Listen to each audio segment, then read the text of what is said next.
Chapter 1. The Envelope That Dripped Red. The drawing-room of Ashbury Manor was heavy with a curious blend of warmth and unease.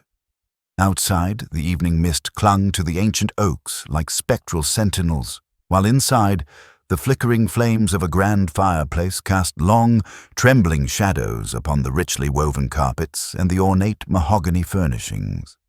It was a night like many others in the grand household of Sir Reginald Ashbury. Elegant, quiet, and accustomed to the measured rhythm of the upper class.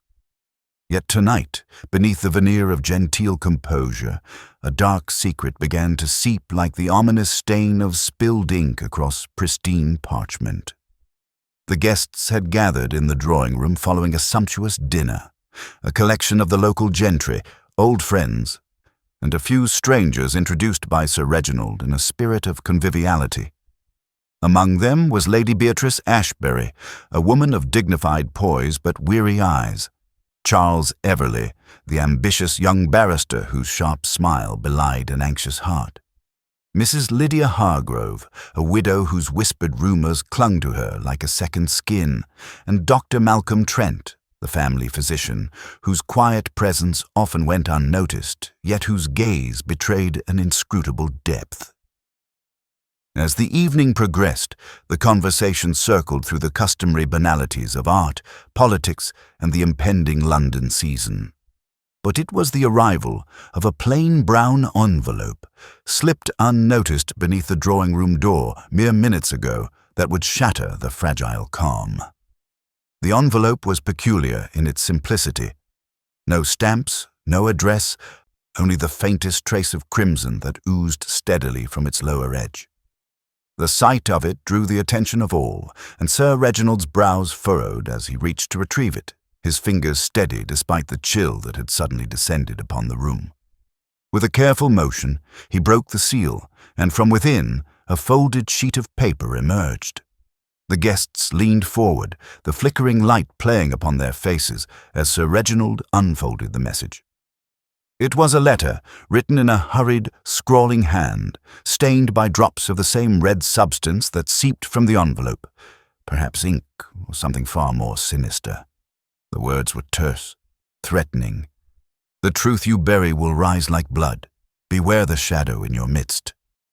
A sudden silence swallowed the room, the weight of those words hanging like a noose about their necks.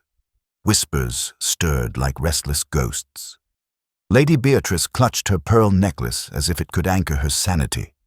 Charles Everley's fingers twitched against his glass, while Mrs. Hargrove's lips pressed thin in barely concealed fear. Dr. Trent's eyes narrowed, his expression unreadable. No one spoke, but the atmosphere shifted palpably, as if the drawing-room itself had become a stage for an unfolding drama, its players ensnared in a web woven by unseen hands. Then, without warning, the lights flickered violently and went out. A collective gasp, hurried footsteps, the shuffle of silk and leather in the darkness. When the gas lamps sputtered back to life moments later, a new horror was revealed on the plush carpet near the fireplace. A small pool of crimson had spread, a fresh, unmistakable stain of blood. The envelope that dripped red was no mere warning, it was a herald of a dreadful act soon to come. Amid the sudden tumult, a slender figure entered the room with deliberate grace, his sharp eyes surveying the scene with an air of calm detachment. Hercule Poirot had arrived. With a flick of his mustache and a measured gaze, he stepped forward, already unraveling the tangled threads that bound this mysterious night. The game, as ever, had begun. The manor's grand clock chimed 10, its echoes rolling through the high ceilings and ornate halls.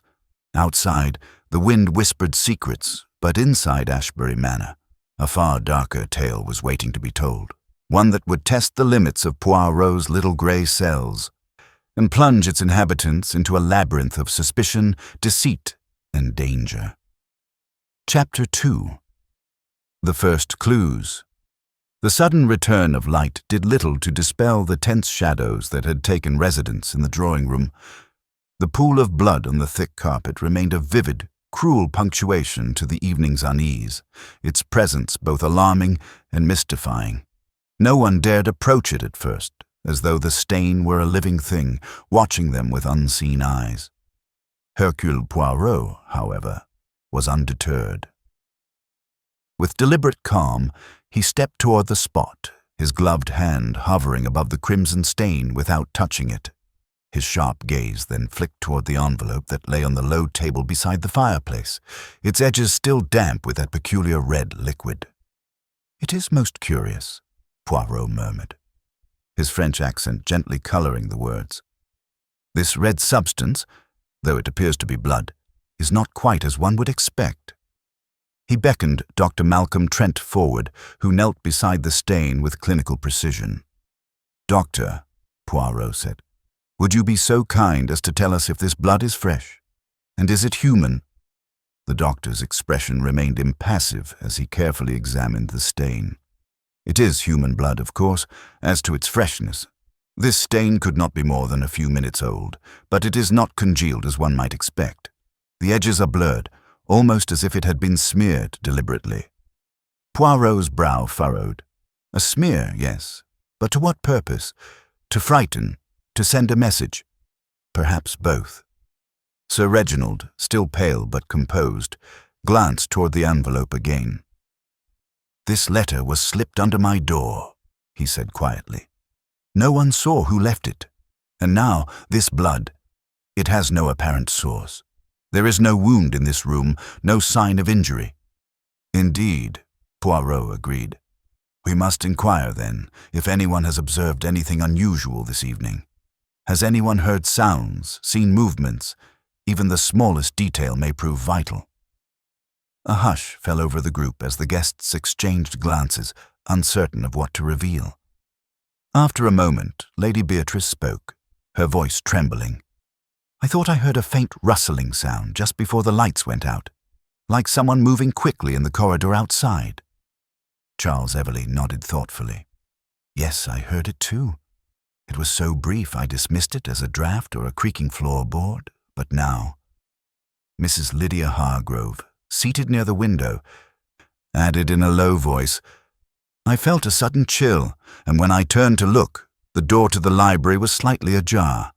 I could have sworn it was closed earlier." Poirot's eyes sparkled with interest. "The library door left open, you say?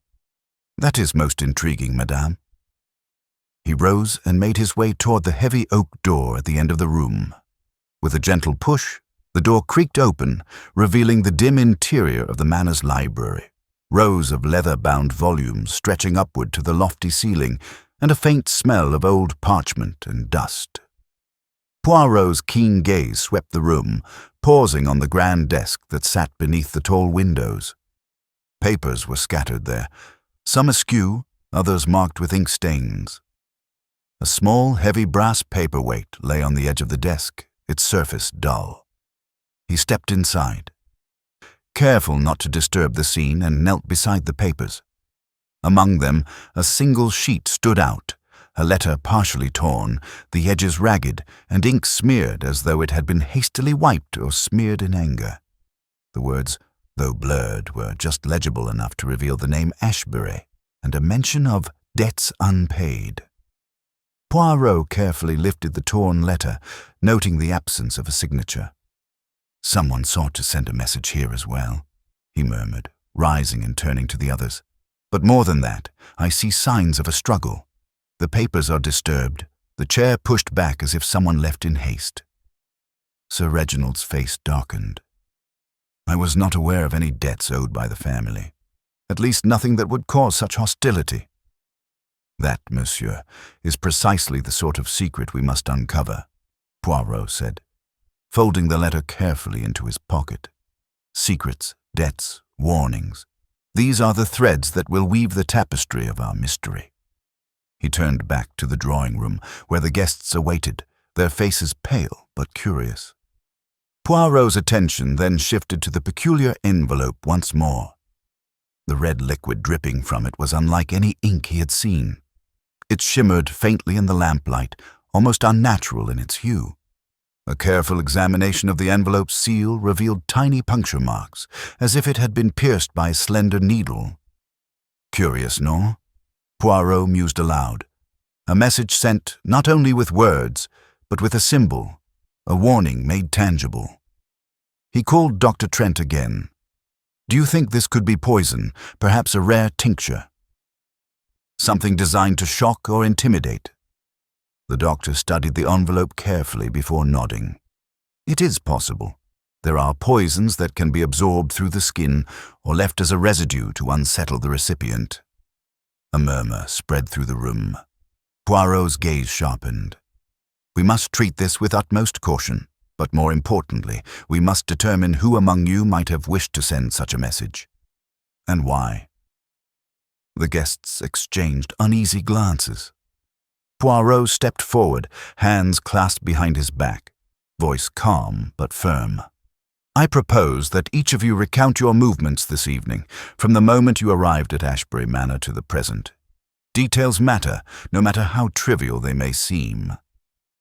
The room settled into a tense silence as the first of the suspects prepared to speak, their voices hesitant, revealing small cracks in their carefully maintained facades.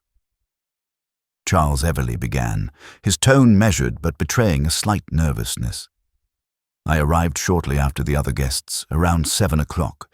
I spent the early part of the evening in the library, reviewing some legal documents Sir Reginald kindly allowed me to peruse.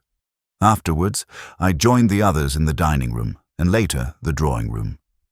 Lady Beatrice nodded. "I was with Sir Reginald in the morning, discussing family matters. After lunch, I retreated to my chambers to rest, and later joined the guests for dinner. Afterward, I remained here in the drawing room." Mrs. Lydia Hargrove's eyes darted nervously as she spoke. "I arrived a bit later, around 7:30. I was in the conservatory, enjoying the flowers, before joining everyone here." Dr. Trent was last. "I was attending to a patient in the nearby village until early evening, but arrived in time for dinner. I spent much of the evening consulting with Sir Reginald about his health." Poirot listened intently, noting the subtle inconsistencies. Lady Beatrice's claim to have stayed in the drawing room seemed at odds with Mrs. Hargrove's statement about being alone in the conservatory nearby, where the back doors could be accessed without passing through the main hall. Poirot's eyes then settled on Sir Reginald himself. "And you, sir? Your movements this evening?" Sir Reginald cleared his throat. "I was overseeing preparations for the upcoming auction. I spent time in the study, speaking with my secretary, and then joined the guests for dinner." Poirot smiled faintly. "We shall soon see how these stories align with the facts." As the guests murmured among themselves, the detective's gaze fell once more on the envelope, the blood, and the torn letter in his pocket. The first clues had been laid bare, but the web of deception was only beginning to unravel. Outside the window, the mist thickened, the manor seemingly swallowed by a growing darkness, both literal and figurative. Poirot's little grey cells were already at work. Chapter 3. The Gathering of Suspects. As the night deepened, the atmosphere within Ashbury Manor grew increasingly taut, each shadow seeming to stretch with suspicion. The guests, once comfortably mingling beneath chandeliers and gilded mouldings, now found themselves under the steady gaze of Hercule Poirot, whose penetrating eyes missed nothing. It was clear that this evening's events had transformed a casual gathering into a circle of trapped souls, each harboring secrets and motives that could shatter the fragile peace at any moment. Poirot stood by the hearth, the flickering flames reflecting in his eyes as he began his deliberate assessment of the assembled company. "Mesdames et messieurs," he said, voice soft but commanding, "it is now necessary to consider carefully who is present in this house, and what each might wish to conceal." He turned first to Sir Reginald Ashbury, the patriarch of the estate. The man was in his late 50s, bearing the weight of aristocratic lineage and the burdens of a declining fortune. His face was lined, not merely with age, but with the tension of years spent defending a legacy against the creeping threat of ruin. Sir Reginald's fingers absently traced the rim of his glass. "The estate has its troubles, Monsieur Poirot. Debts that have grown despite my efforts. The auction is meant to restore some balance." Poirot nodded thoughtfully. "Indeed, financial strain is often a fertile ground for desperation. Tell me, sir, are there any among your acquaintances who might stand to benefit from such difficulties?" Sir Reginald hesitated, eyes flicking to the other guests. Before he could answer, Poirot's attention shifted to Lady Beatrice Ashbury. She sat gracefully in a high-backed chair, her gloved hands folded in her lap, a serene mask barely concealing inner turmoil. Though her bearing was composed, a faint tremor in her voice betrayed the emotional toll of recent events. "Lady Beatrice," Poirot said gently, "you have lived many years within these walls. What can you tell me of the relationships here, particularly those involving your husband, Sir Reginald?" She met his gaze steadily. "Reginald is a proud man, Monsieur Poirot. He has many acquaintances, but few friends. Our marriage is complicated. There are tensions, yes, but nothing that would lead to harm." Her eyes flicked toward Charles Everley, who stood nearby, his hands clenched behind his back. Charles caught the glance and smiled, though there was no warmth in it. "Complicated marriages breed many secrets," he said quietly, "some of which are better left undiscovered." Poirot's smile was thin, a subtle invitation to elaborate. "I'm a barrister," Charles explained, "and I have been retained recently to assist Sir Reginald in legal matters concerning the estate's debts and some questionable transactions. There are those who believe Sir Reginald's decisions have endangered his legacy and their own interests." The mention of questionable transactions did not escape Poirot's notice. He made a mental note to explore these matters further. Mrs. Lydia Hargrove, who had until now remained somewhat detached near the window, spoke next, her voice sharp and deliberate. "I have known Sir Reginald for many years," she said, "and have observed that not all is as it appears. There are whispered rumors about debts, about betrayals, about alliances made in shadows." Poirot regarded her closely. "Whispers can often contain the seed of truth, madame. And what of your own position here?" She smiled thinly. "A widow with no family left but memories. I am but a friend, yet one who sees clearly." Lastly, Poirot's gaze settled on Dr. Malcolm Trent. The physician was a man of few words, his demeanor professional and guarded. He met Poirot's look with a steady calm that suggested he was not easily rattled. "Dr. Trent, you have attended to Sir Reginald's health for some time, have you not? Have you noticed anything unusual, either in health or temperament, that might be relevant?" Dr. Trent nodded. "Sir Reginald's health has been fragile. Stress and worry take their toll. As for temperament, he has been more irritable of late, prone to private anxieties." Poirot inclined his head. Stress can indeed reveal character as much as it conceals it. And what of others here? "Has anyone exhibited unusual behavior tonight?" The room fell into thoughtful silence. The guests exchanged glances, their eyes flicking over one another with new suspicion. Poirot's voice cut through the quiet. "It is important to understand the relationships, alliances, enmities, rivalries that bind this group. We must also consider the history behind this household and its inhabitants." He paused, then addressed the group as a whole.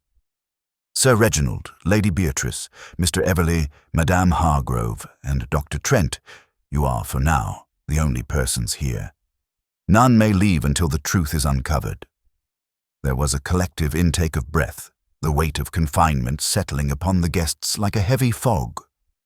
Poirot then began to outline what he had learned so far. The threatening letter, the blood stain with no apparent origin, the disturbed papers in the library, and the open door.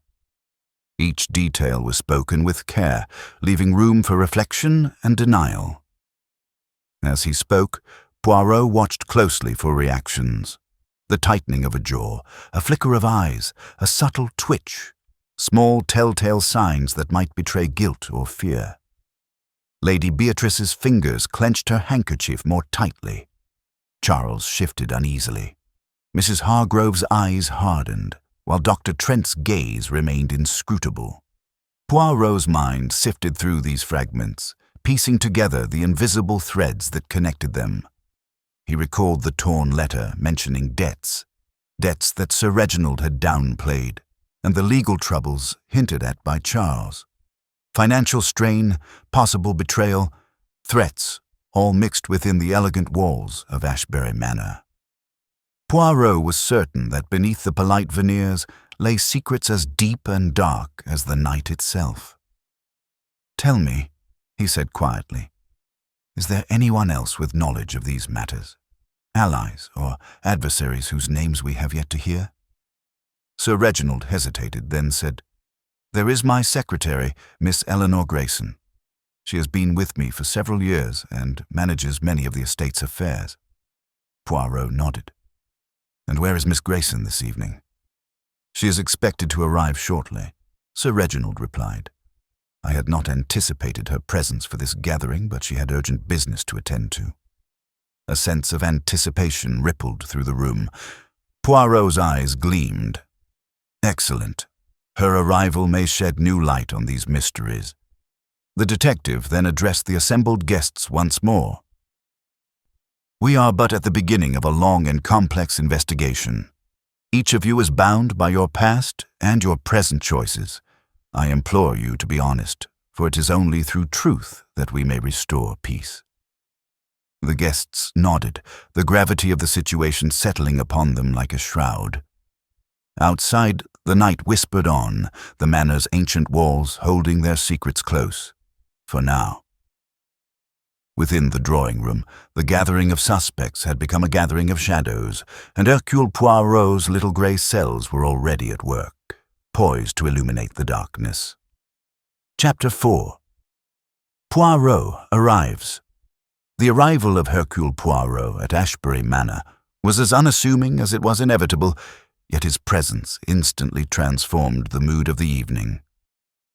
A slender figure wrapped in a tailored overcoat, with impeccably polished shoes and that famously waxed moustache, Poirot stepped inside the grand entrance with a poise that bespoke a man accustomed to command without force. The sharp glint in his dark eyes scanned the room, cataloguing each detail with precise attention. Sir Reginald, having made the introduction earlier by telephone, now greeted Poirot formally. "Monsieur Poirot, thank you for coming on such short notice." Poirot inclined his head slightly, his voice calm and deliberate. "It is always a pleasure to serve justice, Monsieur Ashbury. I trust the situation is of a most delicate nature." Indeed it was. The unsettling letter dripping with red liquid, the bloodstain on the carpet, the torn papers in the library, all whispered threats that a hidden peril lurked within these walls. As Poirot's gaze swept across the room, he took in the assembled company, Lady Beatrice Ashbury seated with a composed but strained elegance, Charles Everleigh standing somewhat apart, his posture rigid, Mrs. Lydia Hargrove with an inscrutable expression, and Dr. Malcolm Trent, whose quiet reserve seemed to cloak a shrewd intellect. Each face told its own story, some more carefully concealed than others. Poirot's practiced eye did not miss the subtle signs. A flicker of unease in Lady Beatrice's eyes, the forced calm in Charles's smile, Mrs. Hargrove's calculating stare, and the physician's slight tightening of his jaw. "Mes amis," Poirot began softly, "there is much to be uncovered here tonight. Let us begin with what we know, and then we shall seek what is hidden." He motioned toward the crimson-stained envelope still lying on the low table. "This letter, what have you learned of it, Monsieur Ashbury?" Sir Reginald glanced toward Dr. Trent, who stepped forward. "It appears to be a message of menace, delivered anonymously. The red substance is indeed human blood, though whether intended as a symbol or a threat I cannot say." Poirot nodded thoughtfully. "A message sent in blood carries a particular gravity. It implies the sender wishes to instill fear or to warn." Turning to the others, Poirot's gaze lingered on Charles Everley. Monsieur Everley, you have been assisting Sir Reginald with legal matters, yes?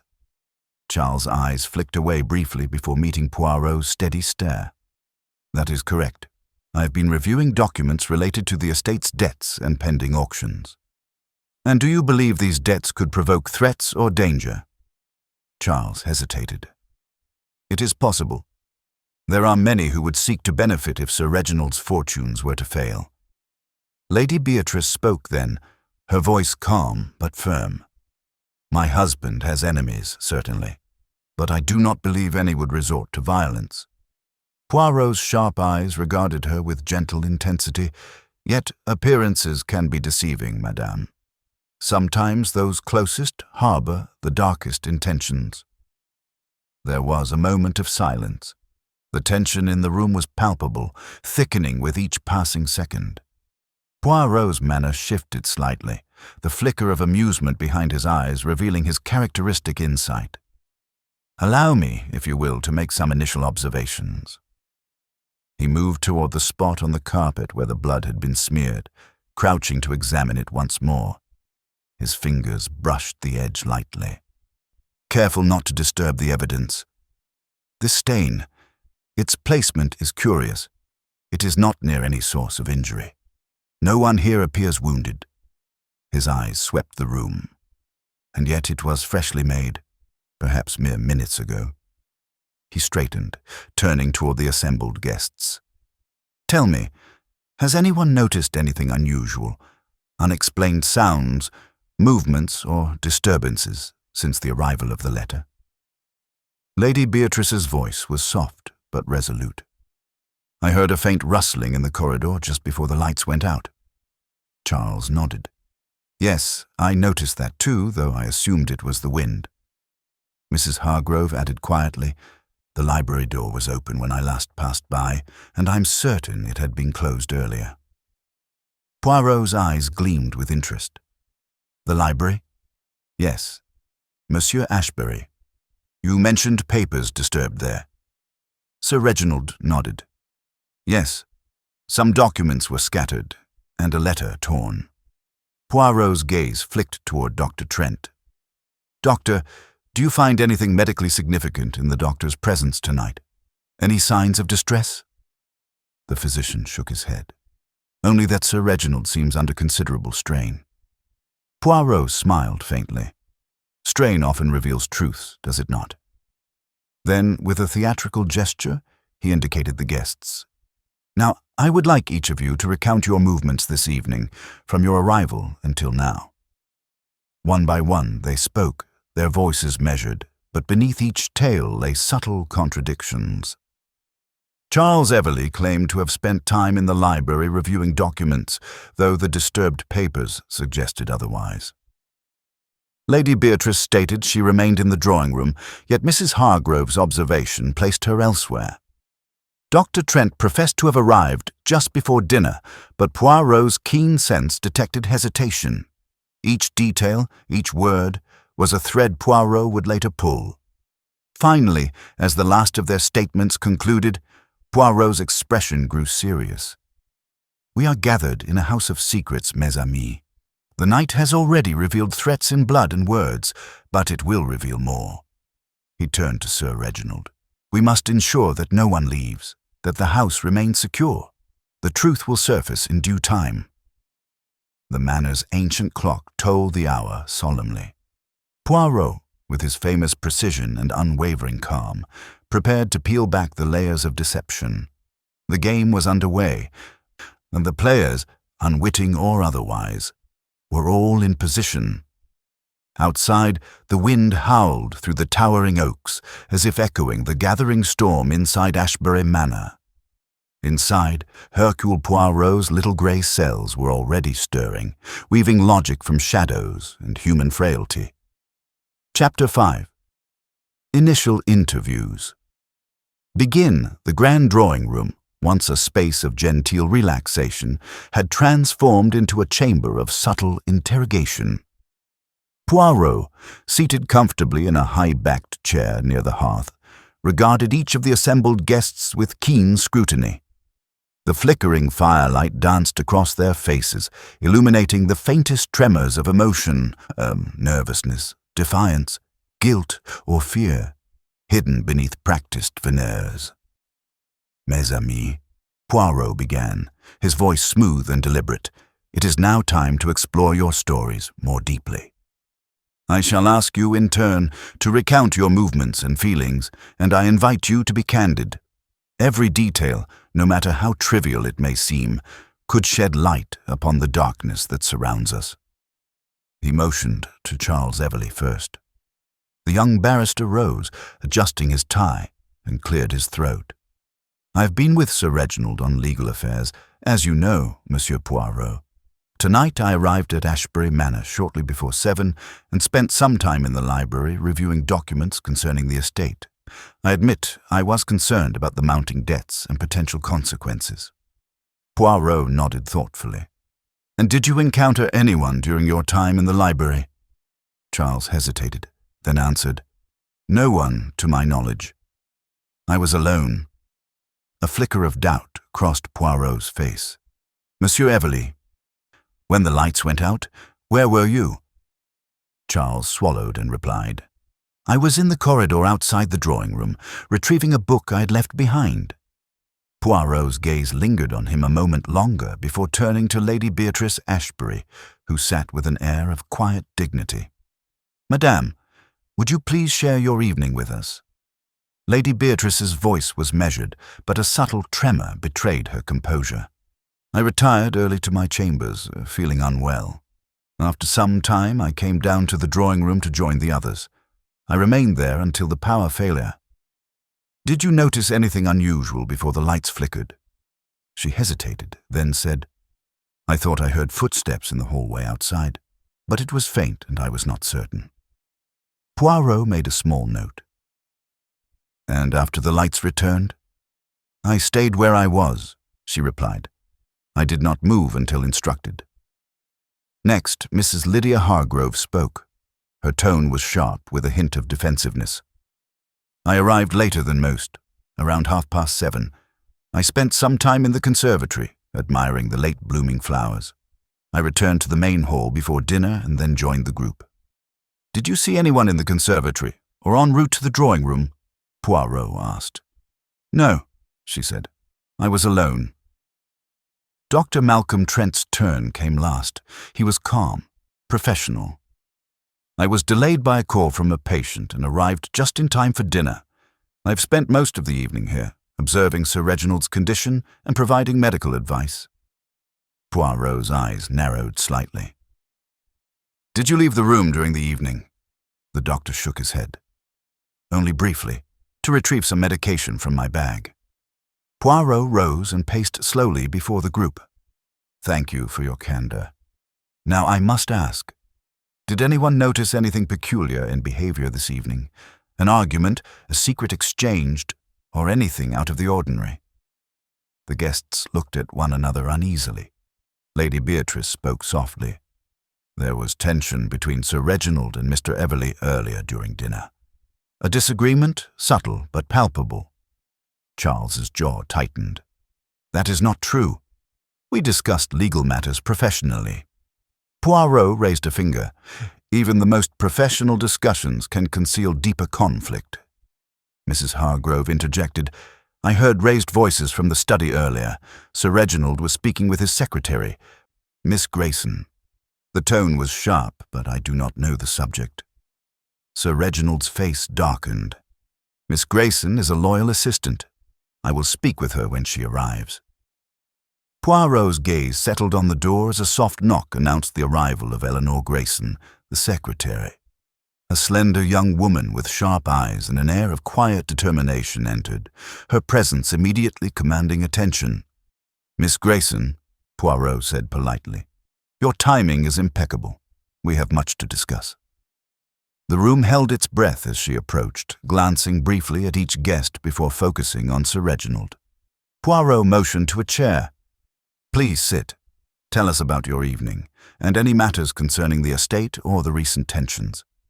Eleanor's voice was steady. "I was in London earlier, attending to urgent business." I returned to Ashbury Manor just before the letter arrived. The manor has been unsettled these past weeks, with rumours of financial ruin and whispered threats. She hesitated. Sir Reginald confided in me that certain documents were missing from his study, papers relating to debts and business transactions. I feared someone inside the house might be involved. Poirot's eyes gleamed with interest. And the torn letter found in the library? Eleanor nodded. It was part of a threatening note. I have reason to believe it was meant to intimidate Sir Reginald, to pressure him into certain actions. The detective turned to the assembled guests. We are dealing with more than a simple threat. There is a pattern of fear, deception, and concealed motives. He then addressed the room as a whole. I will speak with each of you further, individually. But remember, truth is the only path to justice. As the guests absorbed the weight of Poirot's words, the manor seemed to close in around them, the evening's darkness mirroring the growing mystery that enveloped Ashbury Manor. Poirot's little grey cells were now fully engaged, the puzzle pieces slowly clicking into place, each fragment a step closer to unveiling the truth hidden beneath layers of shadow and pretense. Chapter 6. The First False Lead. The night's uneasy calm had barely settled when a sudden upheaval shattered the fragile order within Ashbury Manor. Hercule Poirot, having spent the better part of the evening delicately unravelling the guests' accounts, found himself confronting an unexpected twist, one that seemed, at first glance, to promise swift resolution, but which only deepened the mystery. Began with the discovery of a startling piece of evidence, a blood-stained glove discovered near the rear entrance of the manor. The glove was dark leather, elegant and expensive, but unmistakably feminine. It was promptly presented before the assembled group, each guest's eyes reflecting a mixture of shock, curiosity, and apprehension. Poirot examined the glove closely, his delicate fingers probing its texture and noting the pattern of crimson smears. This glove, mes amis, appears to have been recently worn by someone present here. Yet I see no owner claiming it.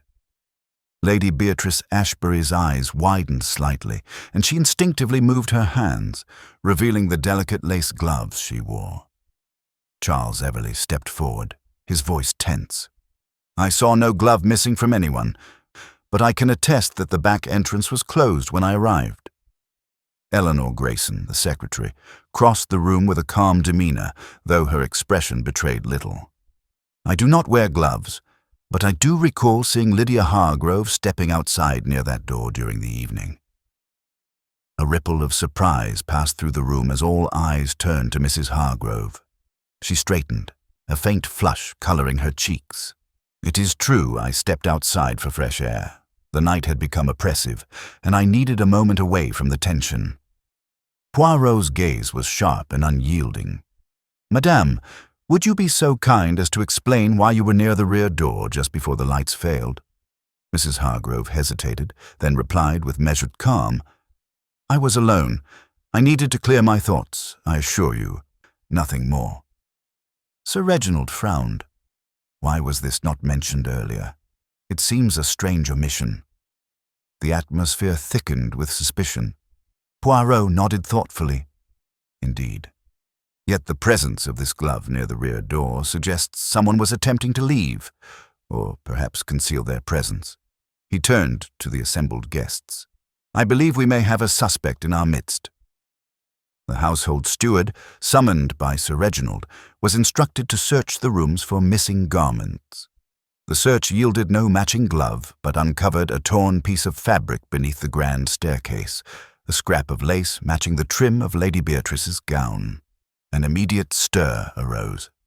Lady Beatrice's composure cracked for a moment. I have no explanation, she murmured, voice barely above a whisper. Poirot's eyes rested on her with gentle intensity. Madame, appearances can be deceiving, but facts are facts, and these facts suggest a connection between you and the scene near the rear door. The conversation grew heated. Charles Everleigh spoke quickly. This is preposterous. Lady Beatrice would have no reason to flee or conceal herself. Perhaps someone planted these items to mislead us." Poirot raised a hand. "Let us not jump to conclusions. Yet this evidence cannot be dismissed lightly." As tension mounted, the household was thrown into disarray. The police inspector arrived, having been alerted earlier in the evening, and immediately declared that the case was near resolution. To their minds, the blood-stained glove and torn fabric placed Lady Beatrice at the center of suspicion. "Madame Ashbury," the inspector stated bluntly, "you are to remain under watch. You will be our primary suspect until further notice." Lady Beatrice's eyes flashed with indignation, but she nodded in resigned silence. Poirot, however, maintained his characteristic calm. After the guests were sent to their rooms under supervision, he requested a private word with Inspector Mallory. "Inspector," Poirot began, "your zeal is admirable, but do you not find it premature to accuse Lady Beatrice based on such circumstantial evidence?" Inspector Mallory frowned. "Monsieur Poirot, the glove was found near the exit, stained with blood, and the torn fabric corresponds with her dress. It seems quite straightforward." Poirot smiled thinly. "Ah, but when something appears too simple, one must beware. We must consider who might wish to frame Lady Beatrice, and why." The inspector looked skeptical but remained silent. Poirot turned back toward the manor, his mind working swiftly. The evidence, though seemingly damning, raised more questions than answers. Why would Lady Beatrice leave her glove near the door? Why the torn fabric in such a conspicuous location? And, most perplexing, where was the source of the blood found on the glove? As Poirot retraced the evening's timeline, he recalled subtle inconsistencies in the guests' stories, particularly Charles Everleigh's evasive glances and Mrs. Hargrove's late-night wanderings. He resolved to interview them again, with greater scrutiny. Meanwhile, Lady Beatrice awaited in her room, her mind a tempest of anxiety and defiance. She was determined to prove her innocence. But the shadow of suspicion weighed heavily. Poirot's little grey cells churned with renewed vigor. This false lead, carefully planted or genuinely misunderstood, was a challenge he welcomed. The path to truth would not be simple, but it was never meant to be. Outside, the manor's windows glistened with the promise of a storm, the night itself seeming to hold. It's Chapter 7. The Psychological Game. The oppressive atmosphere within Ashbury Manor had thickened like the mist rolling over the estate grounds outside. The false lead concerning Lady Beatrice had cast a shadow over the evening, but Poirot sensed the deeper game was just beginning. With deliberate care, he commenced a series of private interviews, weaving verbal threads designed to prod, unsettle, and reveal the hidden truths locked within each suspect's psyche. The drawing room was now stripped of its earlier conviviality. The guests, confined to the manor, felt the subtle weight of Poirot's penetrating gaze as he met them, one by one, observing not only their words, but the silence between them, the fleeting glances, the tightening of lips, the nervous tapping of fingers. His first encounter was with Charles Everleigh. The young barrister sat stiffly, his posture defensive but his eyes keen, attempting to mask the tension that simmered beneath his polished exterior. "Monsieur Everleigh," Poirot began gently, "you have been most involved with the legal affairs of Sir Reginald. Tell me, is it true that you stand to gain financially should certain transactions go awry?" Charles's gaze flickered, betraying a flicker of unease. "I'm compensated for my services, of course, but I assure you, I act professionally." Poirot's fingers steepled thoughtfully. Yet professional interest and personal gain are sometimes intertwined. "Have you ever considered what might happen if Sir Reginald's fortunes were to decline?" Charles's jaw tightened. "I do not wish to speculate on misfortune." Poirot's eyes sparkled. But speculation can reveal desire and fears alike." Next, Poirot invited Mrs. Lydia Hargrove into the library. She entered with a cautious elegance, her eyes sharp and calculating. Poirot noted the slight tremor in her voice as she spoke. "Madame, you were seen near the rear entrance shortly before the lights failed. Might you explain your presence there?" "I sought solitude," she replied, her voice steady but edged with something darker. The tension in the manner was suffocating. "Did you see anyone? Hear anything?" "No, but I felt eyes upon me, watching, judging." Poirot's gaze pierced her carefully crafted mask. "Fear can be a powerful motivator, madame. Are you afraid of someone here?" She hesitated. "There are secrets I do not wish to share." The detective smiled thinly. "Secrets, oui, the heart of all mysteries." Later, Poirot spoke privately with Dr. Malcolm Trent. The physician's calm demeanor contrasted sharply with the intensity of the inquiry. "Doctor, you claim to have remained mostly with Sir Reginald this evening, yet your eyes betray knowledge beyond mere medical care. What do you see when you look upon this family?" Dr. Trent's expression softened. "I see stress, hidden wounds that medicine cannot heal. Sir Reginald is burdened not only by finances, but by betrayal." "Betrayal, you say? Within this household? Trust is fragile." Poirot nodded. "And does anyone, in your estimation, seek to exploit that fragility?" The doctor's gaze darkened. "I suspect so." Finally, Poirot returned to Lady Beatrice, who sat alone in the drawing-room, her hands folded neatly, but her eyes restless. "Madame, earlier accusations have placed you under suspicion. How do you endure such scrutiny?" She smiled faintly, but sadness lingered. "With difficulty, Monsieur Poirot, but I will not be broken by falsehoods." "Tell me of your relationship with Sir Reginald."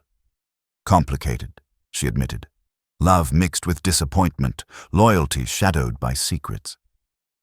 Poirot's gaze softened. "Secrets are the currency of the heart, often spent at great cost." Throughout these conversations, Poirot skillfully laid traps, not with force, but with suggestion and implication. He observed reactions keenly, a flicker of anger, a sudden withdrawal, a misplaced word. These subtle cues formed a mosaic of human behavior, revealing fractures invisible to the casual observer. He noted that Charles flinched when questioned about financial gain, that Mrs. Hargrove's fear was tinged with guilt, and that Dr. Trent's stoicism masked deep concern. Lady Beatrice's pain was genuine, but perhaps not without hidden depths. Poirot allowed these tensions to simmer, watching as alliances and suspicions began to shift beneath the surface. He could sense the psychological game unfolding, a dance of truth and deception, each step revealing more than the players intended. As the night deepened, the manor seemed alive with whispered threats and unspoken fears. The shadows in the corners grew longer, and the walls themselves seemed to hold their breath. Poirot's little grey cells worked tirelessly, piecing together the intricate puzzle of motives, lies, and truth. Somewhere in this house, the real culprit was watching, waiting for the right moment to make a fatal mistake. And Poirot was prepared to be ready when that moment came. Chapter 8. A secondary mystery. The hours grew late, yet the atmosphere in Ashbury Manor thickened with unease rather than dissipating. Poirot's subtle probes and psychological maneuvers had stirred the waters, yet the truth remained elusive, veiled beneath layers of misdirection and half-truths. Just as the detective believed the threads of this tangled web might begin to coalesce, a new shadow fell across the estate, deepening the mystery and casting fresh doubt upon the already unsettled gathering. The manor's ancient clock had just chimed one when a shrill scream pierced the silence, shattering the uneasy calm. The guests, still gathered in the drawing-room, froze momentarily before rushing toward the sound. Poirot was the first to respond, his keen mind instantly alert. The scream had come from the east wing, near the family's private study. As the group approached, they found Eleanor Grayson, Sir Reginald's secretary, standing pale and trembling before a heavy wooden desk. Her hands clutched a small folded paper, her eyes wide with alarm. "What is it, Miss Grayson?" Sir Reginald asked urgently. She hesitated, voice barely audible. "It's a letter. A new letter, addressed to Sir Reginald. I found it slipped under the study door while everyone was distracted earlier." Poirot stepped forward, accepting the letter with his usual care. The envelope was plain, sealed with a black wax emblem unfamiliar to him, and inside, the paper bore a hastily scrawled message. As Poirot read aloud, his voice held a measured gravity. "The debts are not the worst of your troubles. Beware those who watch beneath the mask of friendship. The truth lies buried in silence and shadows." A murmur swept through the group, the threat sharper, more direct than before. Sir Reginald's face darkened. Who would dare send such a thing? Lady Beatrice's fingers trembled slightly as she clutched her shawl. This is more than a threat. Someone is deliberately trying to unnerve us." Poirot's eyes scanned the room. "Indeed, madame. But this letter is more than a message. It is a declaration of intent. Someone wishes to manipulate events, to divert attention." Turning to the others, Poirot inquired, "Has anyone noticed anything unusual since the earlier letter? New sounds, movements, or signs of forced entry?" Charles Everley shook his head. "Nothing beyond what we have already discussed." Mrs. Lydia Hargrove spoke quietly. "I did see the library door slightly ajar when I passed by, but I thought it was simply left open." Poirot's gaze narrowed. The library again. A place that seems to hold more secrets than we imagined. The detective gestured toward the desk in the study, where papers remained scattered. "We must examine the room thoroughly. Something here is not right." With careful hands, Poirot began to sift through the documents. Among the usual correspondence and estate papers, he found a sealed envelope marked "Confidential." Breaking the seal, he uncovered a will, dated just weeks before, and bearing the signature of Sir Reginald. The will detailed changes to the estate's inheritance. Large portions were to be diverted away from Lady Beatrice and Charles Everley, instead allocated to an anonymous beneficiary, an unknown trust or person. Sir Reginald's eyes widened in shock. "I had no memory of creating this will. This must be a forgery." Poirot considered this, then nodded slowly. This secondary mystery, the threatening letter and the suspicious will, reveals a deeper layer of deception. Someone seeks not only to intimidate, but to alter the course of the estate. He looked toward Eleanor Grayson. "Miss Grayson, do you recognize the handwriting on this will?" She shook her head. "No, Monsieur Poirot, it is not Sir Reginald's usual hand." "Then we have a forgery. And someone in this house is the forger," Poirot concluded. The realization sent ripples of shock through the gathered company. The stakes had just been raised far beyond mere threats. The very foundation of inheritance, loyalty, and trust was being shaken. Poirot turned to the group. "This new crime, the forgery of the will, changes the course of our investigation. It means the murderer is acting with intent to manipulate not just lives, but legacies." He paused, eyes sweeping the room. And this act could only be carried out by someone with intimate knowledge of Sir Reginald's affairs and schedule. A tense silence followed. Poirot's mind raced as he pieced together the implications. The torn letter, the blood-stained glove, the threatened debts, and now the forged will. All suggested a cunning adversary, one capable of weaving threats and falsehoods to cover their tracks. "Who stands to gain from this forged will?" Lady Beatrice whispered, fear and disbelief entwined in her voice. Poirot's eyes flickered toward Charles Everley and Eleanor Grayson, the two most directly connected to Sir Reginald's personal affairs. Yet he reminded himself to resist premature conclusions. Instead, Poirot's voice grew firm, commanding attention. "We shall proceed with utmost care. The discovery of this secondary mystery means our adversary is growing bolder, more desperate." He addressed the entire household. From this moment forward, no one may leave Ashbury Manor. Every room will be searched, every alibi scrutinized, and every motive examined. As the guests nodded reluctantly, the detective's gaze lingered on the shadows beyond the windows, where the night thickened and the unknown waited patiently. Poirot's little grey cells hummed with anticipation. The game was far from over, and the real challenge, uncovering the heart of deceit buried beneath layers of menace, was only just beginning. Chapter 9. Hidden Connections. The discovery of the forged will sent ripples of unease through the inhabitants of Ashbury Manor. The manor's once stately calm was replaced by a web of suspicion and guarded glances. Hercule Poirot stood quietly in the library, pondering the new revelations, his mind steadily weaving the threads of a more complex tapestry, one where financial desperation intertwined with deeper, more personal conflicts.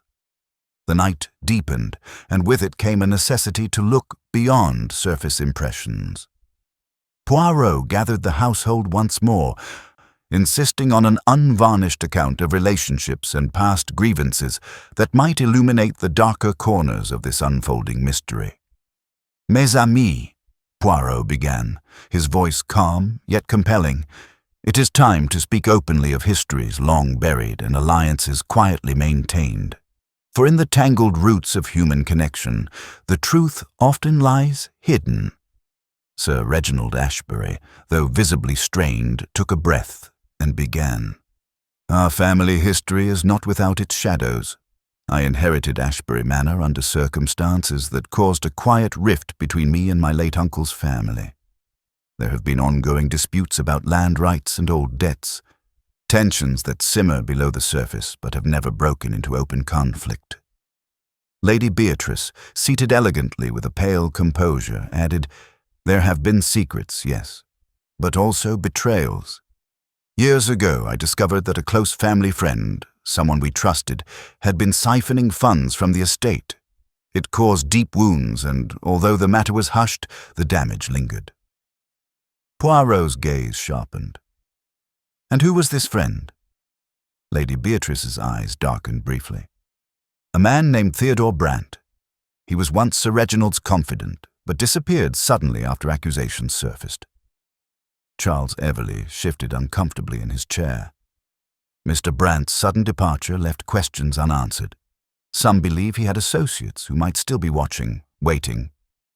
Poirot's keen eyes swept the room, pausing on Mrs. Lydia Hargrove. "Madame Hargrove, your relationship with the Ashbury family is less well known.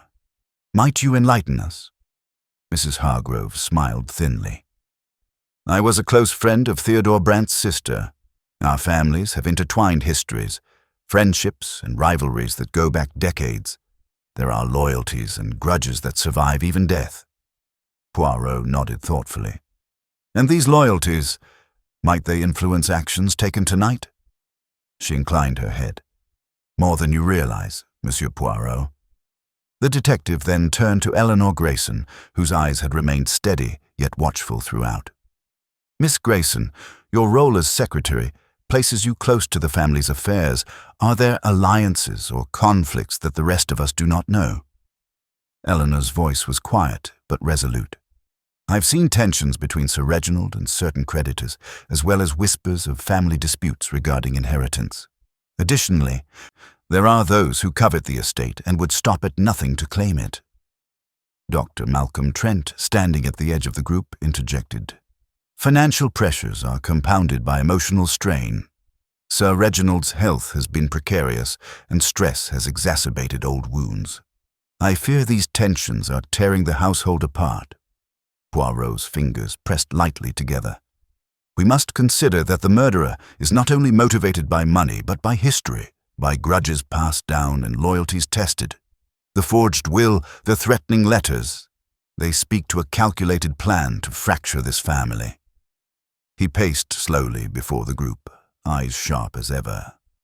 "Moreover, I've uncovered correspondence suggesting that Theodore Brant may have had dealings with an individual named Marcus Devlin, a man known for his unsavory business practices. Mr. Devlin's name surfaces repeatedly in connection with debts and threats. Sir Reginald's face tightened. Devlin is a dangerous man. He has threatened us before. Poirot nodded. Precisely. And so the question arises. Does this man or his affiliates have presence here tonight? Are there shadows lurking in this house? As the group exchanged glances, Poirot sensed the shifting alliances and concealed animosities. The threads connecting each person were tangled, fraught with past pain and present fear. The detective stepped closer to Mrs. Hargrove. Madame, you hinted at loyalties that survive death. Do you suspect any within these walls of acting out of vengeance or protection? She met his gaze steadily. There are those who would go to great lengths to safeguard family secrets. Poirot's eyes glinted. Secrets often demand a heavy price. Turning back to the group, he continued, I also note discrepancies in the alibis given earlier. Lady Beatrice's claim to have remained in the drawing-room conflicts with Mrs. Hargrove's observation near the rear entrance. Charles's account of time in the library is vague. Sir Reginald looked troubled. I had hoped these misunderstandings could be resolved without further suspicion. Poirot smiled faintly. Suspicion is the natural state of affairs when trust is fractured, but it is through suspicion that we may approach truth.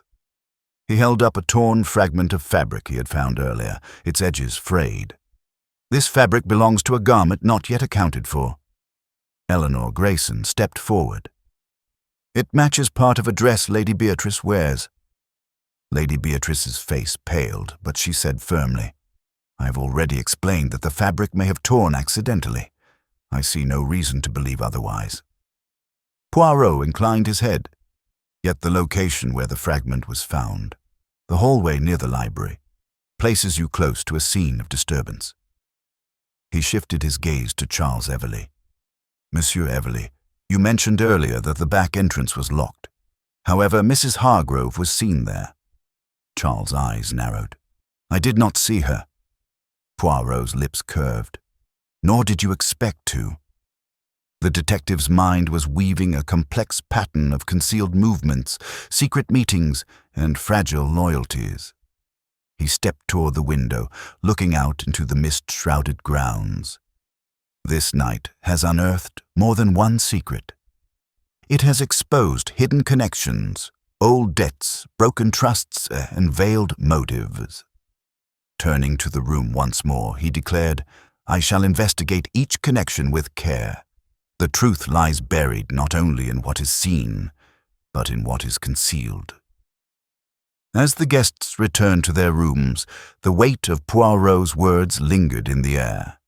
The manor itself seemed to pulse with whispered histories and silent resentments.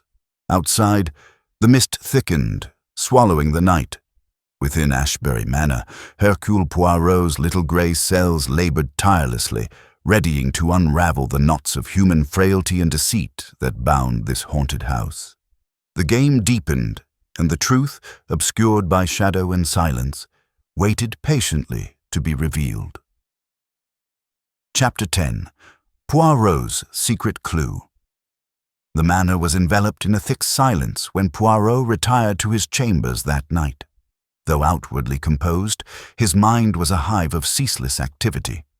Every whispered word, every furtive glance, every contradiction and half-truth he had gathered weighed heavily on his little grey cells. The tangled web of deceit around Ashbury Manor demanded more than simple observation. It required an insight both subtle and profound. As he sat at his desk, the flickering candlelight illuminating the neatly stacked notes and letters, Poirot's gaze settled on the blood-stained envelope, now carefully preserved in a glass case. That crimson drip, so peculiar in its texture and hue, had nagged at him since its discovery. He recalled the physician's comment that the substance might be poison or a symbolic threat. Yet the envelope's seal bore tiny punctual marks that had seemed insignificant before. Tonight, however, that detail took on a new weight. Reaching beneath his desk, Poirot produced a small magnifying glass and examined the envelope again. The punctures were minuscule, too small for a common pin, arranged in a deliberate pattern. They formed a rough triangle, a symbol perhaps, or a code. Suddenly, a thought struck him. He retrieved a notebook and began sketching the pattern, comparing it to the scattered correspondence from the library. One letter bore a faint watermark that matched the pattern of the punctures, a secret emblem belonging to a society known as the Triad, a shadowy organization whispered about in certain circles for its involvement in extortion and clandestine power plays. Poirot's eyes gleamed. The presence of this symbol indicated the threat was more than personal. It was connected to a larger network, a dangerous undercurrent beneath the estate's social veneer. He closed the notebook with a decisive snap. This was the key, the secret clue that shifted the entire investigation's axis. Later, as dawn approached, Poirot called Sir Reginald to his chamber. "Monsieur Ashbury, this envelope bears the mark of the Triad, a group known to use fear and manipulation to exert control. Have you, or anyone close to you, had dealings that might provoke their interest?" Sir Reginald's face paled. I cannot say for certain, but years ago, I refused a loan from an associate who claimed ties to such a group. Perhaps there is a connection. Poirot nodded thoughtfully. "We must consider that the forged will and the threatening letters are components of a greater scheme. Someone here may be acting as an agent or has been coerced." He paced slowly, piecing together what he knew. The torn letter, the blood-stained glove, the forged will, and now the symbol of the Triad. Each element was a stroke in a painting of calculated deception. Poirot's mind turned to the guests once more. Charles Everleigh's evasive behavior, Mrs. Hargrove's secretive ties, Eleanor Grayson's knowledge of the estate's darker affairs all suddenly fit into a more expansive puzzle. He decided to revisit each individually, testing their reactions to this new revelation. His first call was to Charles Everleigh. In the quiet of the study, Poirot presented the notebook, showing the symbol. Charles' face tightened, a flicker of unease crossing his features. "Monsieur Everleigh, do you recognize this?" Charles hesitated, then said, I've heard the name the Triad in passing, but no direct involvement." Poirot smiled thinly. "Passing knowledge or deliberate omission?" The barrister's composure cracked for a moment before regaining control. "I assure you, Monsieur Poirot, I'm no part of such schemes." Yet Poirot was unconvinced. Next, he spoke with Mrs. Hargrove. Her eyes hardened as she regarded the symbol. "The Triad," she murmured. "They are real and dangerous. I have had my own encounters." "Are you connected to them now?" Poirot asked quietly. Her lips pressed thin. "I seek only to protect what is mine." Finally, Poirot spoke to Eleanor Grayson.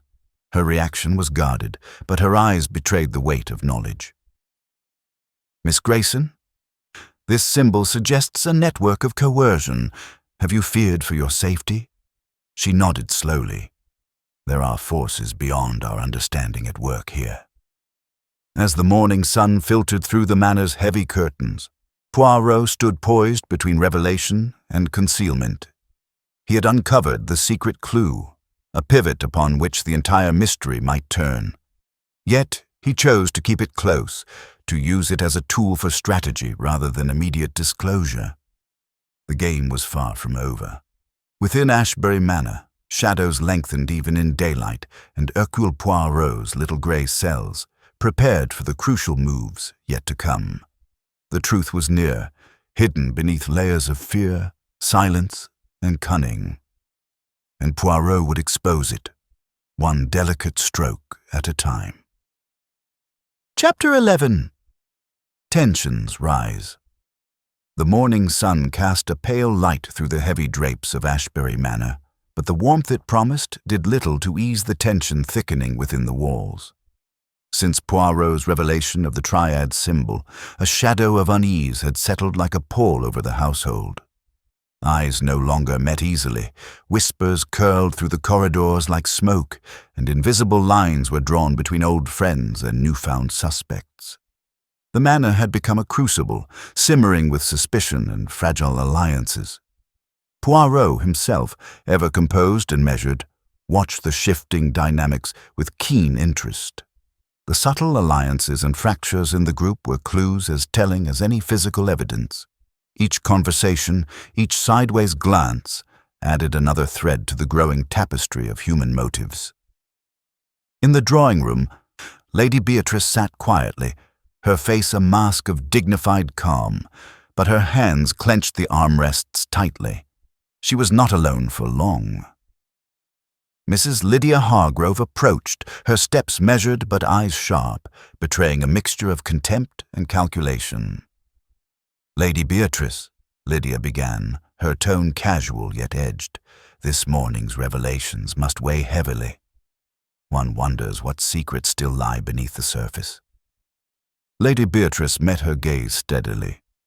"Madame Hargrove, it seems secrets are the currency of this house." Lydia smiled thinly. "Indeed, and some currencies are far more valuable and dangerous than others." Their conversation was interrupted as Charles Everley entered, his expression tight. "If we are to survive this night, we must put aside petty disputes," he said sharply.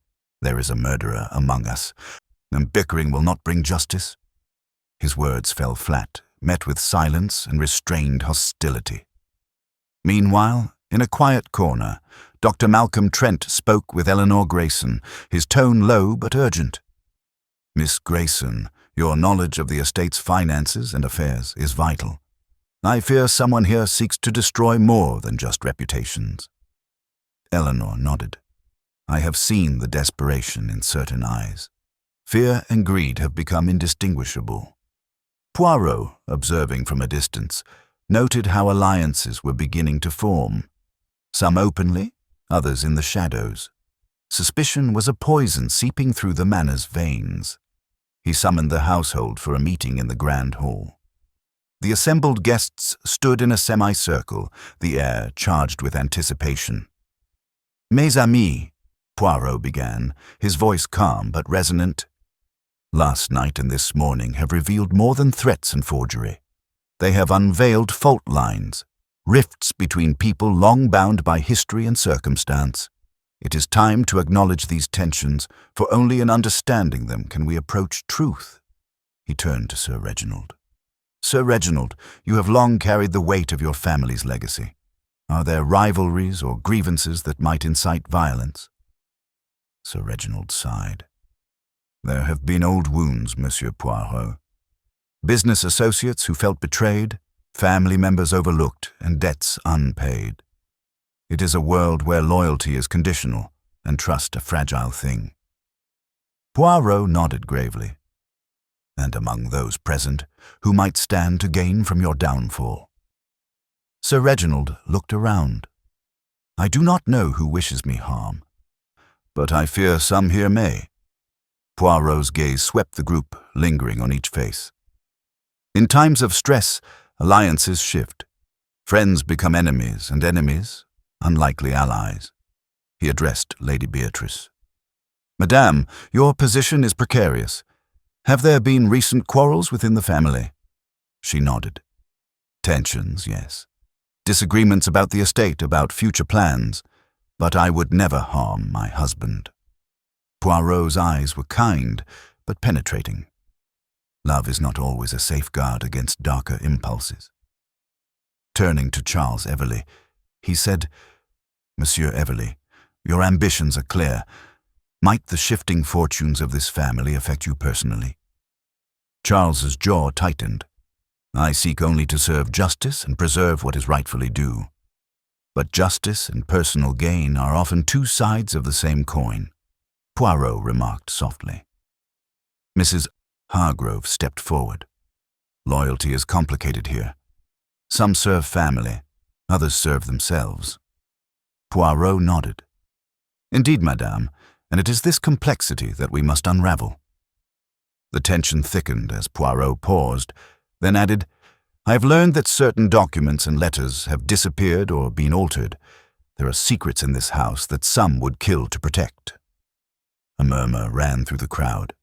Poirot's expression turned grave. "This is a house divided by past grievances, financial strife, and veiled threats, but one among you has taken action beyond words." He let the silence stretch, then concluded, "It is imperative that we speak openly and honestly, for deception only prolongs danger." As the meeting broke up, undercurrents of mistrust swirled like eddies. The guests retreated to their chambers, their minds racing with suspicion and fear. Poirot lingered by the window, gazing out into the mist that cloaked the estate.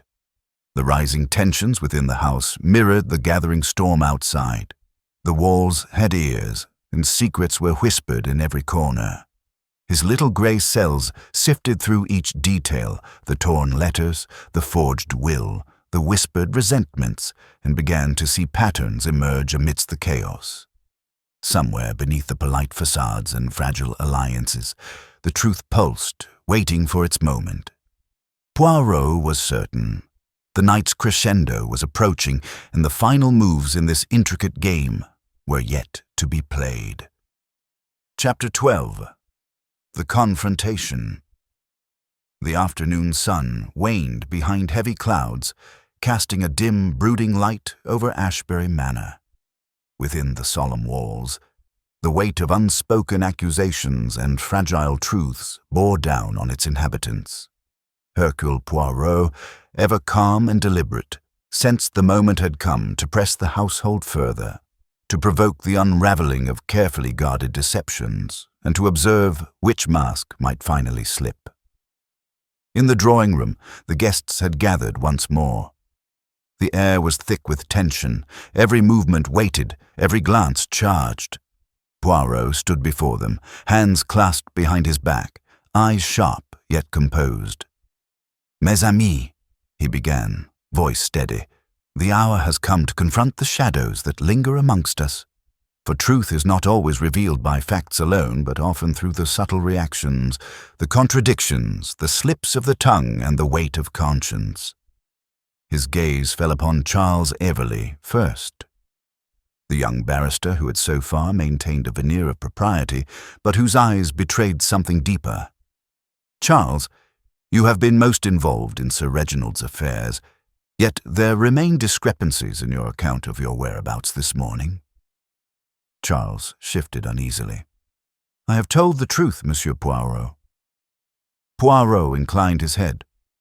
"Truth, yes, but truth can be shaded by what one wishes others to see. When the lights failed last night, you claimed to be in the corridor retrieving a book. Yet no one can confirm this." Charles's lips tightened. "I was alone. No one saw me." "And yet," Poirot countered gently, "you were seen shortly afterward near the library door, which was found ajar." Charles' eyes darted. "I went to check on the documents." Poirot's smile was thin but sharp. "A convenient explanation, but one that does not account for the torn letter and the disturbed papers. Your concern with those documents is a thread we must follow." Turning, Poirot faced Mrs. Lydia Hargrove. "Madame, you were found near the rear entrance last night, and your presence there was not revealed until questioned. Might you explain this omission?" Mrs. Hargrove met his gaze with icy resolve. "I needed air. The tension was unbearable." "Alone?" Poirot pressed. She hesitated, then nodded. "Yes, but Miss Grayson saw you near the entrance," Poirot observed, "and the glove found there, bearing blood, was of a style matching your wardrobe." A flicker of colour passed across Mrs. Hargrove's face before she masked it. "That glove could have been dropped earlier. I deny any wrongdoing." Poirot's eyes narrowed. Denial is natural, but evidence persists. Next, Poirot addressed Eleanor Grayson, the secretary, whose calm had been unwavering. "Miss Grayson, your knowledge of the estate and its affairs is extensive, yet you have been reticent about your own movements and connections." Eleanor's gaze was steady. "I have done only what duty requires." Duty, yes, Poirot agreed. But there is also fear, and perhaps something more. He noted the slight tremor in her hands as she folded a handkerchief. There are alliances within this household unknown to most, and threats that extend beyond the manor walls. Poirot's gaze turned finally to Lady Beatrice. Madame, torn fabric from your gown was found near the library, and your presence near the rear entrance conflicts with earlier accounts. Lady Beatrice's expression was resolute. I've already explained the fabric could have torn accidentally. As for the entrance, I was seeking to calm myself after overhearing a heated conversation. Poirot stepped closer. The fabric is a clue, madame, a piece of a larger puzzle, but more telling of the secrets you hide behind your composure. The room was silent, but charged. Poirot then addressed Sir Reginald. Sir Reginald, your health and financial troubles weigh heavily on all here. Are there among your acquaintances who might seek to exploit this moment of weakness? Sir Reginald nodded slowly.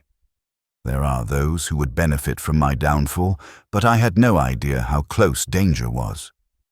Poirot's eyes sparkled. Danger is often closer than one perceives. He turned his attention to the torn letter recovered from the library, laying it on the table. This letter, incomplete but threatening, suggests knowledge of hidden matters. Someone here is desperate to keep those matters secret. At that moment, a sudden sharp intake of breath from Charles broke the stillness. Poirot's gaze locked with the barrister's. Monsieur Everley. Charles' composure cracked. I was not entirely truthful about my movements. The room tensed. I went to confront someone last night, Charles confessed, voice low. I suspected they were involved in the forged will. Who? Poirot urged. Charles swallowed. Mrs. Hargrove. Gasps filled the room as all eyes turned to Lydia. Mrs. Hargrove's face flushed. You lie! I have done nothing wrong. Yet your presence near the rear entrance and the blood-stained gloves say otherwise, Poirot said quietly. The tension exploded into heated words and accusations, but Poirot raised his hand for silence. This is but the beginning, he declared. We are close to truth, but the path remains tangled. Poirot's gaze swept the room. The real culprit is breaking under pressure. Soon, their fatal mistake will be revealed. The guests sank into uneasy silence, the air heavy with anticipation and dread. Outside, the wind howled through the trees, as if echoing the storm gathering within Ashbury Manor. Poirot's little grey cells were alert, ready for the next move in this intricate and perilous game. Chapter 13. A desperate attempt to escape. The manor was cloaked in a restless stillness when a sudden, urgent noise shattered the fragile calm. The muted tick of the grand clock was replaced by hurried footsteps, a door slamming, and the unmistakable sound of someone fleeing through the labyrinthine corridors of Ashbury Manor.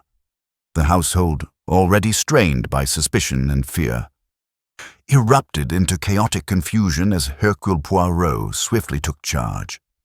Someone is trying to escape, Poirot announced calmly, his voice carrying over the turmoil. We must act quickly before this person disappears into the night. Sir Reginald barked an order, and the household staff sprang into action, blocking exits and checking every possible route. Poirot, with his characteristic poise, moved deliberately through the manor, his eyes sharp and mind alert to every detail. He reached the back entrance just as a figure rounded the corner, a tall man with a cloak hastily thrown over his shoulders. The man's face was obscured beneath a wide-brimmed hat, but his hurried pace betrayed desperation. "Stop!" Poirot called.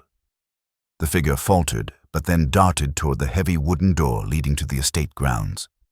Poirot was quicker. He blocked the path, hands raised not in violence, but in quiet command.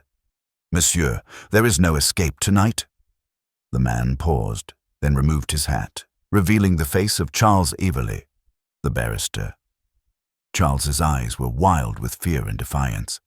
"I cannot stay here any longer. They are closing in on me." Poirot's expression was gentle but resolute. "You are not the enemy, monsieur. but you must face what lies ahead." Charles sank to his knees, the weight of guilt and desperation overwhelming him. Nearby, Lady Beatrice and Mrs. Hargrove approached cautiously. "Charles, what have you done?" Lady Beatrice's voice was a mix of sorrow and accusation. Charles looked up, his voice trembling. "I tried to protect myself. I feared they would use me as a scapegoat. I planned to leave before I was trapped." Poirot stepped forward, his eyes never leaving the young man. "And who are they, monsieur? Who do you fear?" Charles hesitated, then whispered, "The Triad. They have agents here, and I feared my involvement would bring ruin." Poirot nodded slowly. "Your fear is understandable, but escape is not the answer. The truth will set you free." He helped Charles to his feet and turned to address the gathered household. This desperate attempt to flee reveals a conscience burdened by more than mere suspicion. Sir Reginald stepped forward. "Charles, if you have information, you must share it. Only then can we find the true culprit." Charles swallowed hard. "There is a man, Marcus Devlin. He is connected to the debts and the threats. I was in communication with him, hoping to uncover his plans." Mrs. Hargrove's eyes narrowed. "Devlin's name again. It seems he lurks like a shadow over us all." Poirot's mind pieced together the fragments, the forged will, the threatening letters, the secret meetings, all linked to a dangerous figure manipulating from the shadows. He addressed the group firmly. "We are close to the heart of this mystery, but more will be revealed only if we remain united and truthful." The household gradually returned to a tense order, though unease lingered in the air. Poirot led Charles back inside, his little grey cells already working through the revelations. The desperate flight was not merely fear. It was a turning point. Outside, the night wind whispered among the oaks, carrying secrets and shadows alike. Within Ashbury Manor, the game's stakes had risen, and Hercule Poirot prepared for the final, intricate moves that would expose the truth hidden in darkness and silence. Chapter 14. The final piece falls into place. The heavy oak doors of Ashbury Manor seemed to close with finality as the last whispers of the evening drifted away. Inside, the flickering glow of lamps cast long shadows on the walls, shadows that danced with secrets long buried and truths just beginning to emerge. Hercule Poirot sat quietly in the drawing-room, his demeanor serene but his little grey cells humming with restless energy.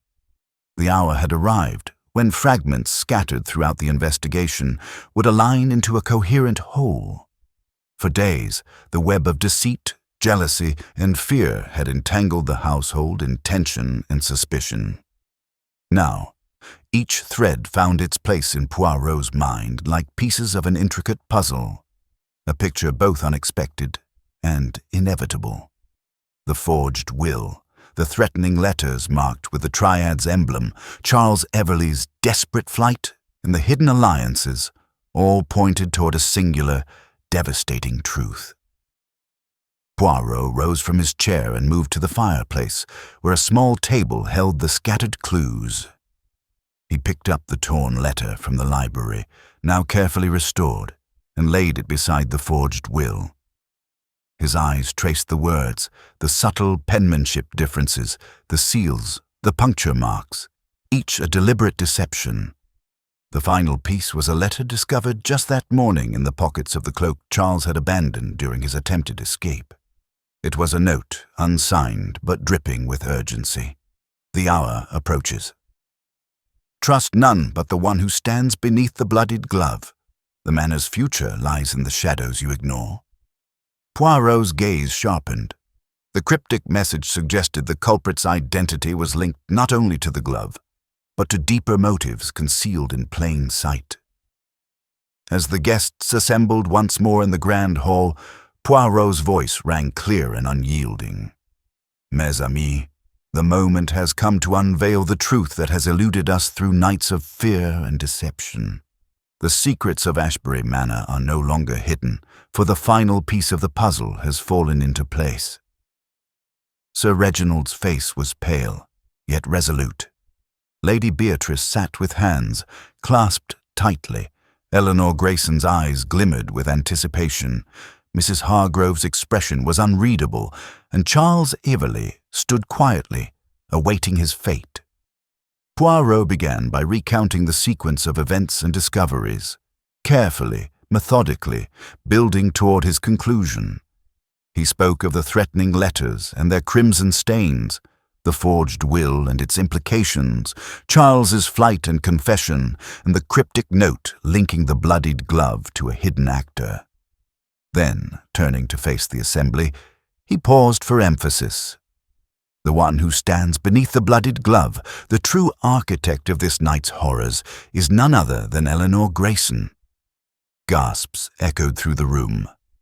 Eleanor's composed facade faltered for a moment, a flicker of surprise in her eyes. Poirot's eyes locked onto hers.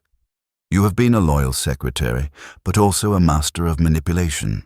Your knowledge of the estate's finances, your access to private correspondence, and your connection to the triad gave you both motive and means.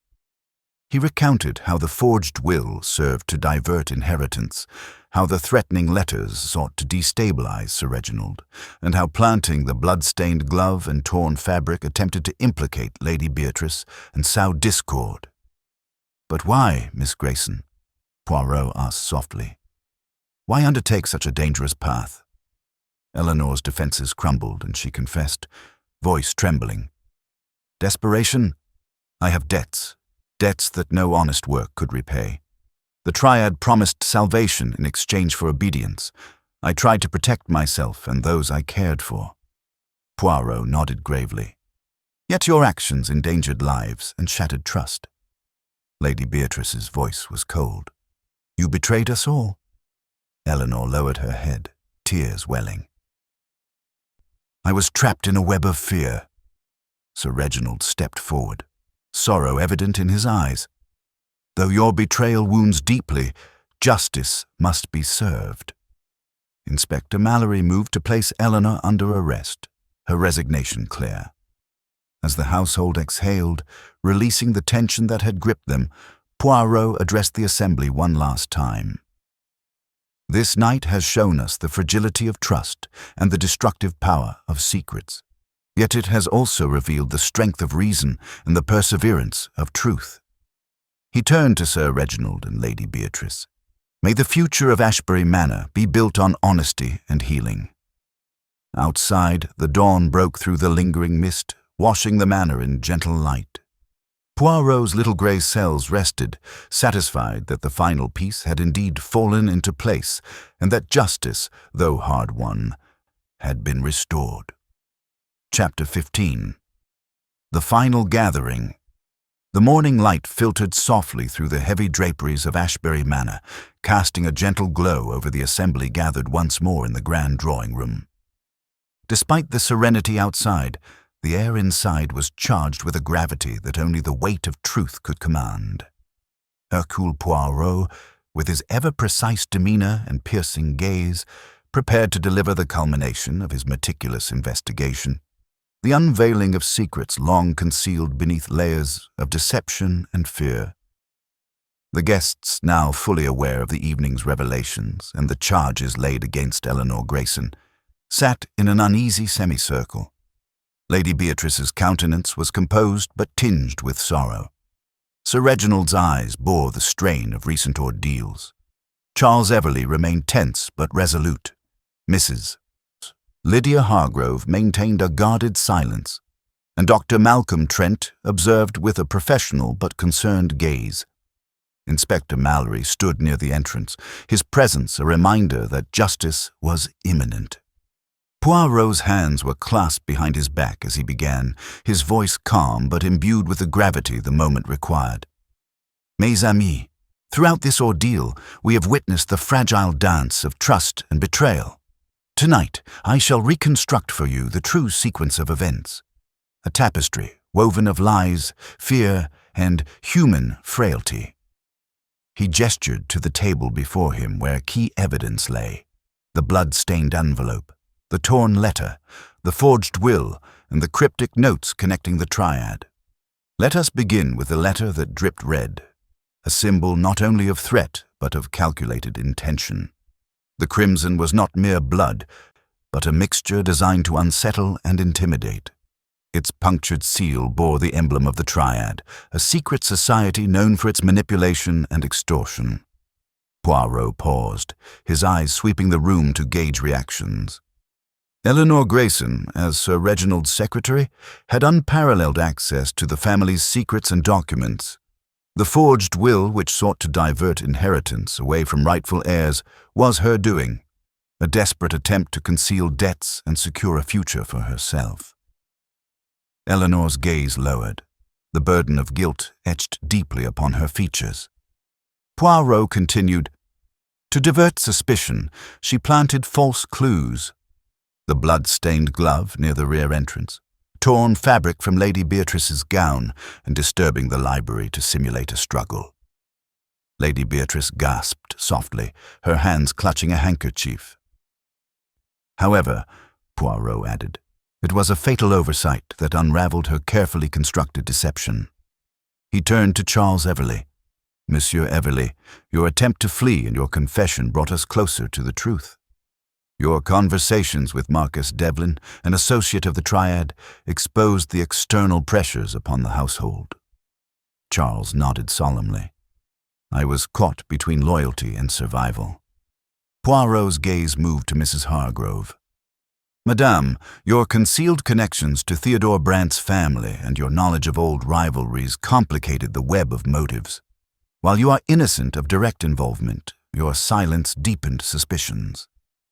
Mrs. Hargrove's lips pressed into a thin line, but she said nothing. Poirot turned to Sir Reginald and Lady Beatrice.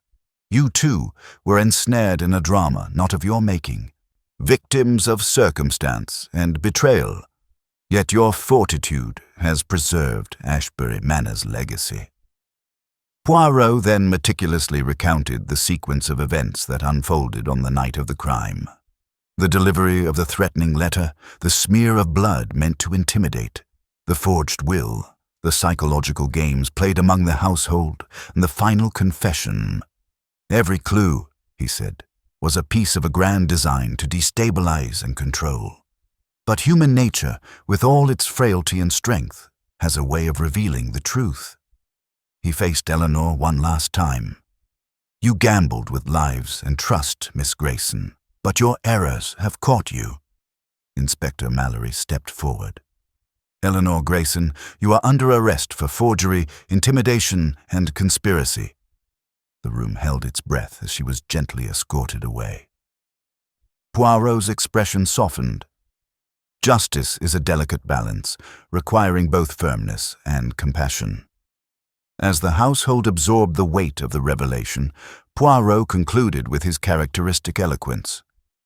"This night has been a lesson in the dangers of secrecy and the resilience of reason. Let us hope that from this darkness, a brighter future may emerge for Ashbury Manor." The guests nodded, some with tears, others with silent gratitude.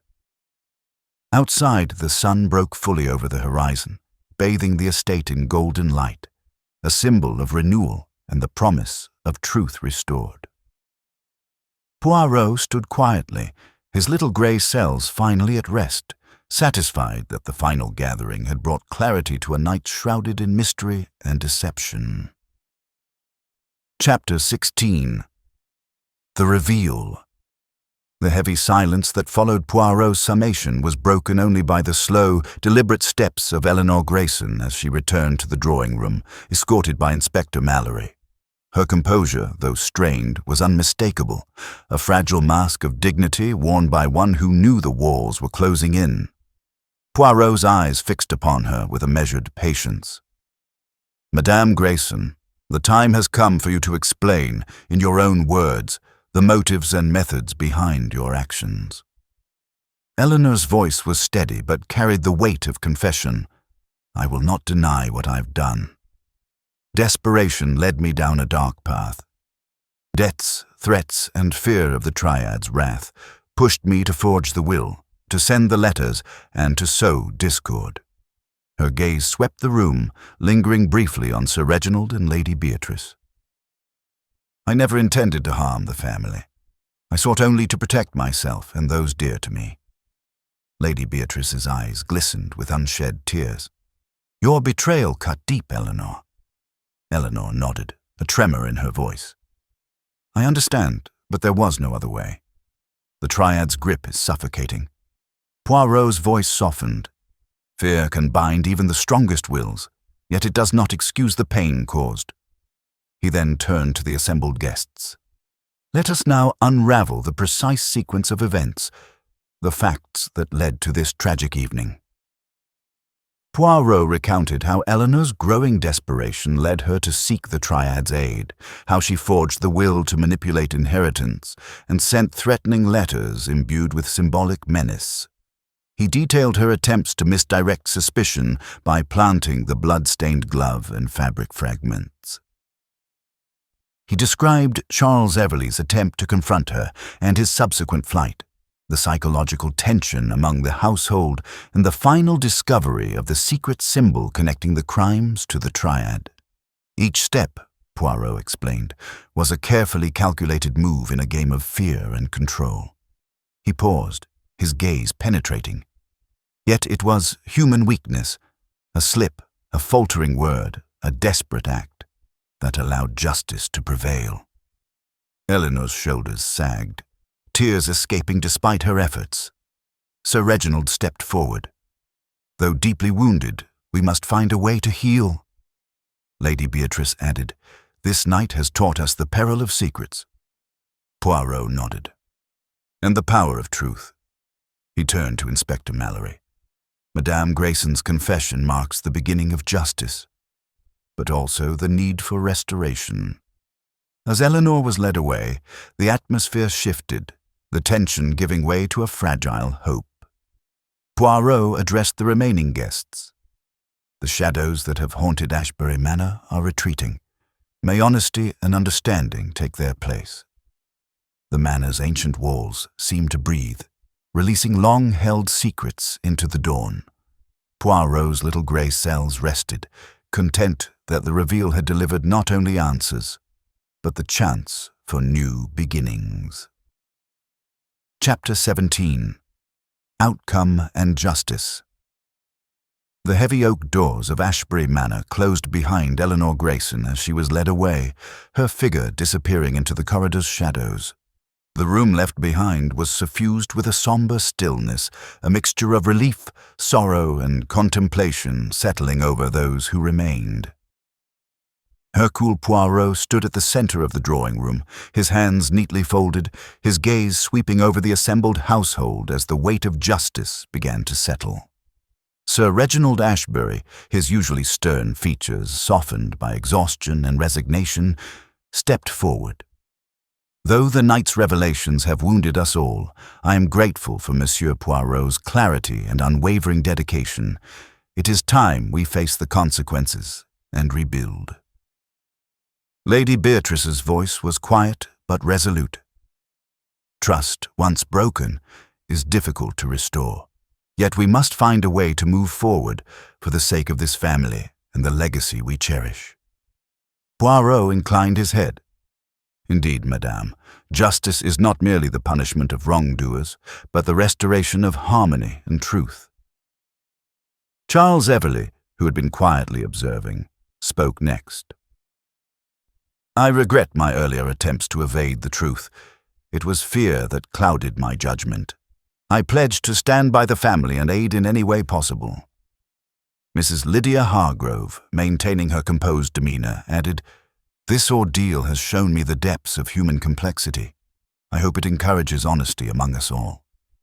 Dr. Malcolm Trent stepped forward, his voice carrying the authority of his profession. Sir Reginald's health is fragile, and the mental strain has been severe. It is imperative that healing, both physical and emotional, be prioritized. Poirot smiled gently. You have spoken well, mes amis. The night has tested you, yet it also reveals the resilience of the human spirit. He turned to the window, looking out as dawn's early light filtered through the morning mist, bathing the manor grounds in a soft glow. Justice, Poirot mused aloud, is the delicate balance of retribution and mercy. Eleanor Grayson will face the law as is just. Yet we must remember that desperation and fear often guide misguided hands. The room absorbed the gravity of his words. Poirot then addressed the group one final time. The estate's affairs will require careful management to repair the damage wrought by deceit, and more importantly, the bonds between those who remain must be strengthened through trust and understanding. Sir Reginald nodded thoughtfully. We shall convene to address the estate and plan for its future. This night has been a painful chapter, but not the end of our story. Lady Beatrice reached for her husband's hand, offering silent support. As the guests began to disperse, Poirot lingered, contemplating the fragile peace restored. His little grey cells were finally at rest, the intricate puzzle complete. Outside, the morning sun climbed higher, its rays piercing the lingering mist, promising new beginnings for Ashbury Manor. Yet Poirot knew that beneath every calm surface, human nature's complexities and contradictions always lay ready to stir. For now, however, justice had been served, and the shadows that haunted the manor receded, at least for this chapter of its history. With a final nod to the assembled household, Hercule Poirot prepared to depart, his figure retreating down the grand staircase, leaving behind the echoes of a night where truth had prevailed. Chapter 18. The Closing Remark. The drawing-room of Ashbury Manor was once again quiet, but this time the stillness was infused with a sense of closure rather than tension. The storm that had raged through the household, the tangled web of deceit, fear, and desperation, had finally been weathered, and truth had emerged, triumphant and unyielding.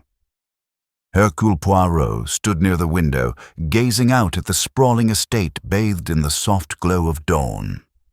The mist had lifted, revealing the ancient oaks and the well-tended gardens, symbols of endurance and renewal. Behind him, the occupants of Ashbury Manor gathered in muted conversation, their faces reflecting relief, sorrow, and tentative hope. Poirot's gaze returned inward to the complex mosaic of human motives and frailties he had spent these last days unraveling. Each player in the drama had borne their own burden. Sir Reginald's steadfast dignity, Lady Beatrice's quiet strength, Charles Everleigh's conflicted conscience, Mrs. Lydia Hargrove's veiled loyalties, and Eleanor Grayson's tragic descent into fear and manipulation. Turning, Poirot addressed the room with his characteristic grace. Mes amis, tonight we have seen the best and worst of human nature. The shadows that once clouded this house have been cast aside by reason, courage, and a steadfast commitment to justice. Yet, it is not only the culprits who shape our fate, but the choices we all make, whether to trust, to forgive, or to withhold. He paused, letting his words settle. The case was complicated by the presence of the triad, a reminder that forces beyond our immediate understanding often influence human affairs. But even amidst such darkness, it is the light of truth that must prevail. Lady Beatrice stepped forward, her voice steady. Monsieur Poirot, your wisdom has guided us through this ordeal. We owe you a debt beyond measure. Poirot smiled gently. It is my honor, madame. Justice is a service to humanity, not a personal triumph. As the guests prepared to depart or resume their lives, Poirot collected his belongings with quiet dignity. At the threshold of the manor, he paused one last time. Looking back at the stately home, he murmured, Ashbury Manor has suffered, but it will endure. Like the ancient trees outside, it will grow anew. He then turned to the assembled company. Remember, my friends, the true mystery is not always in the crimes committed, but in the hearts of those who commit them and those who seek the truth. With that, Hercule Poirot, the master of deduction, the guardian of justice, stepped out into the morning light. His figure receded down the winding path, leaving behind the echoes of a story told and a truth unveiled. And in the stillness that followed, Ashbury Manor exhaled, ready at last for peace.